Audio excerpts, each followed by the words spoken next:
Hoy en Sí Cinema entrevistamos a Cristian Martínez, director del cortometraje El Showman. ¿Por qué decides utilizar el 23F como trasfondo de la historia? Pues el 23F es un día en el que todo el mundo estaba recluido en casa, por lo tanto que hubiese alguien por las calles podía ser como un punto de atención de peligro mucho mayor.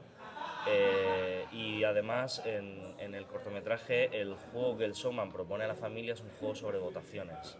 Por lo tanto, el 23F es un momento clave en la historia de España sobre la democracia. Por lo tanto, me parecía interesante como punto climático introducir ese elemento.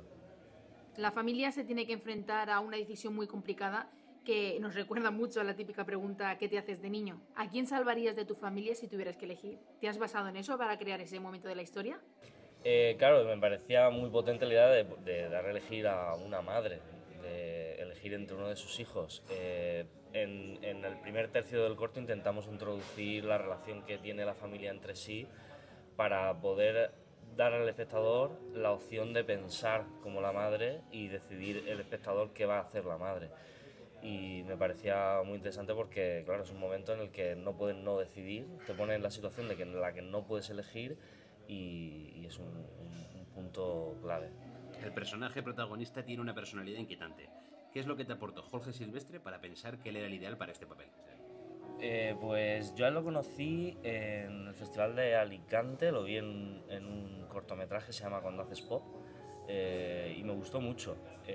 Sí es cierto que cuando escribí la historia no pensé en él en concreto, simplemente que cuando empezamos a hacer el cast, su nombre salió, a mí me había gustado, le llegó el proyecto a través de su representante y bueno, le gustó mucho el proyecto y no tuve claro realmente si lo iba a hacer él hasta que lo vi en los primeros ensayos. De hecho, bueno, es algo que él sabe, cuando quedamos para conocernos hubo mucho feeling, pero es un personaje puede ser muy complejo de desarrollar y que es muy fácil acabar en cliché. Y cuando en los ensayos vi lo que él estaba buscando hacer iba en la misma dirección a la que yo iba, pues ya está, estaba cerrado. Está claro. Sí. En el corto rompes la cuarta pared utilizando el Showman. ¿Partías con esa idea desde el principio o apareció mientras trabajabais en No, ello? o sea, lo teníamos claro desde el principio porque de lo que estaba hablando el showman es de cómo el espectador influye en el artista. Es decir, de cómo... y esto surge además escribiendo, porque cuando estábamos escribiendo mi co-guionista Miguel, siempre él pone el punto de... pero el espectador, pero tienes que pensar, ¿no? Yo a lo mejor fluyo más y me flipo, por así decirlo, y él lo baja a tierra.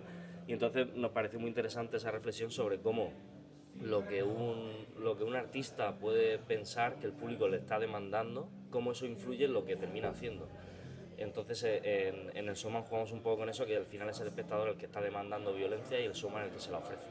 ¿Lo que termina sucediendo al final del corto lo tuviste siempre claro o hubo dudas de cómo terminarlo? Sí, o sea, el corto no hay tanta improvisación en rodaje, hay muy poca. Bueno, Jorge metió algunos elementos, pero más de construcción de personaje, pero el corto igual estuvimos 2 años en total, incluyendo el rodaje, pero en preproducción y planificando absolutamente todo.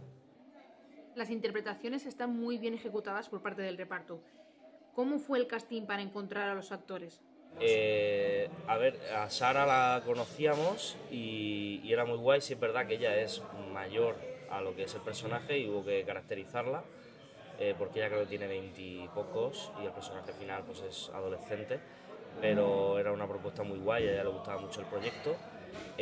Alan fue a través de casting, hubieron varios niños que llegaron a la fase final del casting y al final también entraba en la decisión cómo son los niños para elegir a los padres y demás, pero todo salió muy bien porque Yala fue una propuesta de las directoras de producción que me hablaron de ella, yo no la conocía y me encantó su propuesta también. Y entonces Alan, Yala y Sara encajaban muy bien y Diego es un actor alicantino también que conocía al director de fotografía, me lo propuso, me encantó la propuesta y todo fue surgiendo así. Y Jorge, como os digo, como os he contado antes. ¿Encontrasteis dificultades a la hora de grabar con niños? Sí, claro, pues no se puede rodar de noche con niños por norma general, entonces todos los planos en los que habían ventanas se tenían que rodar por la noche e intentando evitar al niño, y los planos donde no salen ventanas, rodarlos de día para que salga el niño. ¿Cuántas tomas tuvisteis que rodar en los planos secuencia? El plano secuencia más importante, que es el de las votaciones, si no recuerdo mal, se rodó 9 veces y creo que nos quedamos con la 8.